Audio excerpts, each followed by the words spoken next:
Assalamualaikum warahmatullahi wabarakatuh. Hai anak-anak, bagaimana kabar kalian hari ini? Alhamdulillah sehat kan? Alhamdulillah. Sebelum kita mulai pembelajaran pada hari ini, mari kita bersama-sama membaca basmalah. Bismillahirrohmanirrohim. Semoga pembelajaran hari ini berjalan lancar. Amin. Pada pembelajaran hari ini kita akan belajar materi pembelajaran 1, subtema 2, tema 5, yaitu tentang perubahan cuaca. Pada materi pembelajaran 1 ini mencakup muatan bahasa Indonesia, matematika, dan SPDP. Sekarang kita akan belajar materi yang pertama yaitu bahasa Indonesia KD 3.3 dan 4.3. Penyebab cuaca berubah-ubah. Pada saat cuaca sedang cerah, Nino dan teman-temannya sedang asik bermain layang-layang di lapangan. Saat sedang asik bermain, tiba-tiba langit hitam mulai muncul. Angin juga mulai bertiup. Dan itu tandanya akan turun hujan. Cuaca yang berubah-ubah tersebut membuat Nino segera lari ke rumah. Ia tidak mau kehujanan dan sakit lagi. Kemudian Nino bertanya kepada ibunya, "Ibu, mengapa cuaca dapat berubah dengan cepat?"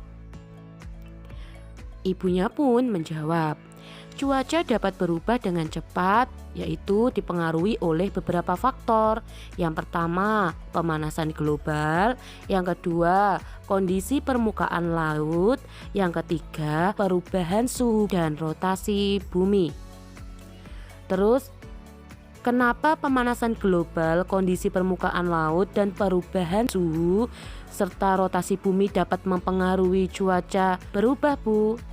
Nah, pemanasan global atau disebut dengan global warming itu merupakan salah satu penyebab cuaca sering berubah secara ekstrim. Pemanasan global menyebabkan mencairnya gunung es sehingga berpengaruh kepada cuaca di seluruh muka bumi. Selain itu, pemanasan global dapat menyebabkan penyebaran penyakit malaria yang lebih cepat dan juga mengakibatkan terjadinya badai. Lalu yang kedua yang menyebabkan cuaca berubah-ubah yaitu kondisi permukaan air laut. Nah, kalian dapat melihat permukaan air laut meningkat, maka curah hujan pun semakin tinggi dan cuaca seketika menjadi berubah-ubah. Sebaliknya, jika permukaan laut tidak meningkat secara tiba-tiba, maka curah hujan akan berjalan normal. Nah, selain itu ada juga yang mempengaruhi faktor perubahan cuaca dengan cepat, yaitu perubahan suhu bumi dan rotasi bumi. Perubahan cuaca juga disebabkan oleh perubahan suhu bumi. Suhu yang tinggi dan rendah tentu dapat mengakibatkan dampak yang berbeda terhadap cuaca. Karena itulah setiap hari kita bisa saja mengalami perubahan cuaca. Selain itu, yang mempengaruhi perubahan cuaca adalah perputaran atau rotasi bumi. Rotasi bumi adalah sebuah kondisi saat bumi berputar pada porosnya. Selain menyebabkan perubahan cuaca, rotasi bumi biasanya juga mengakibatkan terjadinya perubahan waktu, yaitu waktu siang hari maupun waktu malam hari. Hal ini terjadi karena ada dua bagian bumi yang sebagian menghadap matahari dan sebagian membelakangi matahari. Nah, bagian yang menghadap matahari ini biasanya mengalami waktu siang dan bagian yang membelakangi matahari biasanya mengalami waktu malam. Nah, seperti itulah beberapa faktor yang menyebabkan perubahan cuaca lebih cepat. Oh, begitu ya, Bu. Terima kasih Bu atas penjelasannya. Sama-sama Nino.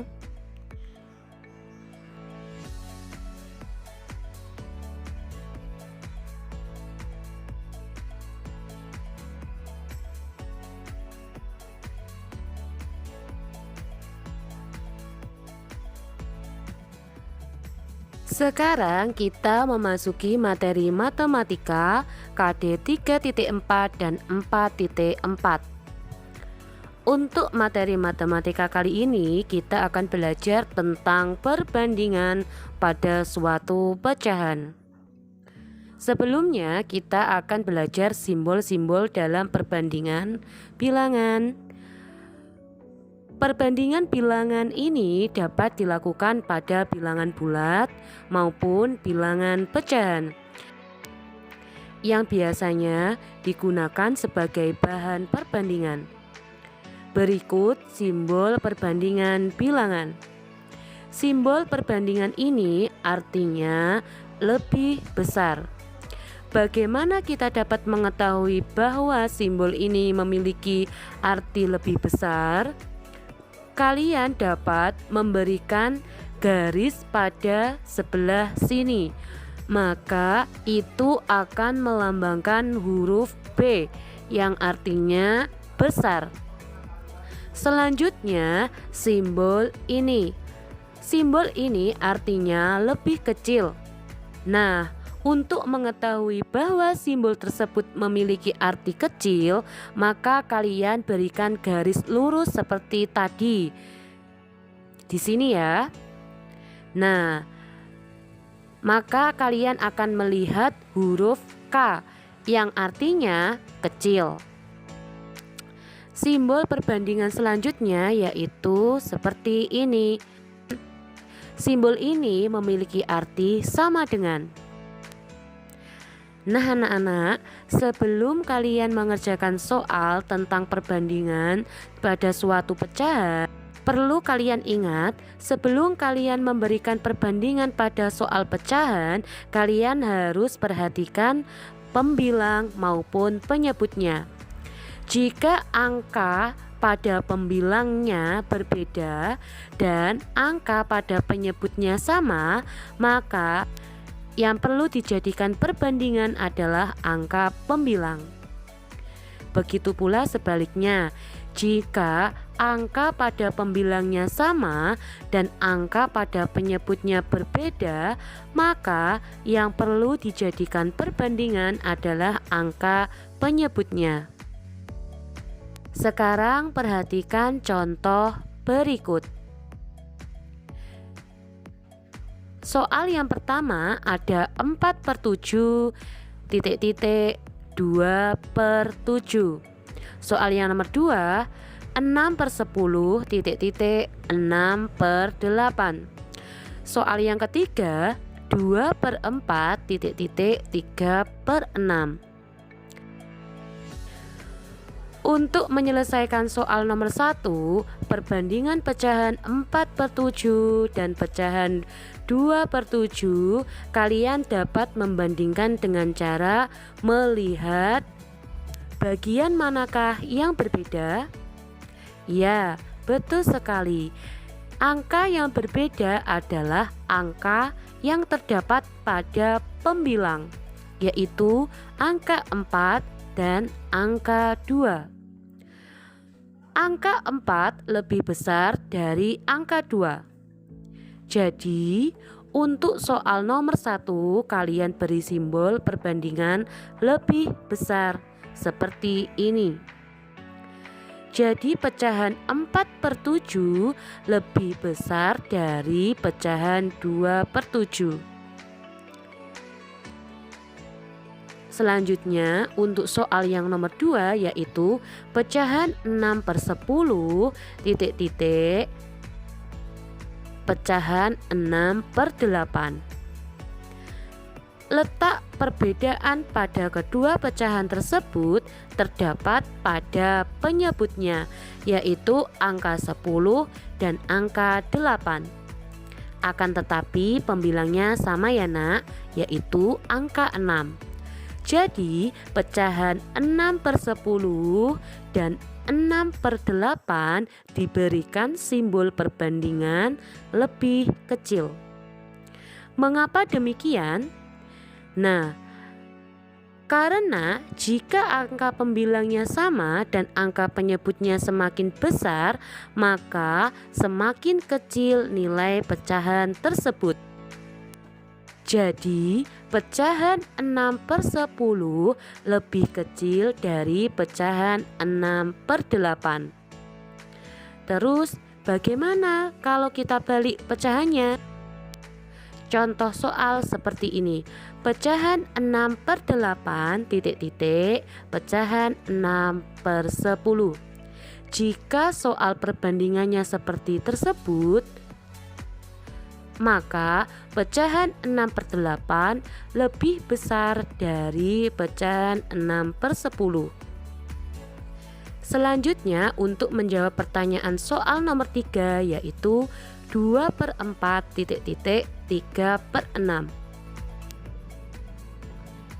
Untuk mengetahui simbol perbandingan soal tersebut, apabila memiliki angka pembilang di pecahan pertama berbeda dengan angka pembilang di pecahan kedua dan angka penyebut di pecahan pertama juga berbeda dengan angka penyebut di pecahan kedua, maka cara mengetahuinya dapat kalian lakukan perkalian bersilang seperti berikut. Caranya adalah 2/4 titik-titik 3/6. Cara perkalian silangnya sebagai berikut, yaitu pembilang di pecahan yang pertama dikalikan penyebut di pecahan yang kedua, dan pembilang di pecahan yang kedua dikalikan penyebut di pecahan yang pertama. Seperti ini persilangannya. Nah, selanjutnya kalikan sesuai gambar panah. 2 dikali 6 sama dengan 12. Angka 12 kalian letakkan di depan. Selanjutnya 3 dikali 4 sama dengan 12. Letakkan hasilnya di belakang. Jadi dapat kalian lihat bahwa hasilnya adalah sama, yaitu 12. Untuk itu simbol perbandingan dari pecahan 2/4 dan 3/6 adalah sama dengan. Sekarang tugas kalian adalah kerjakan soal matematika Ayo Berlatih yang ada di halaman 35. Terima kasih. Selanjutnya kita akan belajar materi SPDP KD 3.3 dan 4.3. Nino sedang duduk di teras. Hujan dari tadi belum juga reda. Dahan pohon tampak basah karena diterpa hujan. Di dahan itu, Nino melihat ada beberapa ekor burung yang sedang berteduh. Burung-burung itu tampak mematuk-matuk membersihkan bulunya. Gerakan burung itu dapat kamu tirukan menjadi sebuah tarian. Sekarang silahkan kalian buka buku kalian halaman 35 materi SPDP KD 3.3 dan 4.3. Di situ ada gambar anak sedang mempraktekkan gerakan burung sedang mematuk-matuk bulunya. Nah, kalian dapat mempraktekkan gerakan tersebut di rumah ya. Alhamdulillah materi pembelajaran 1, subtema 2, tema 5 sudah selesai. Semoga ilmunya bermanfaat. Wassalamualaikum warahmatullahi wabarakatuh.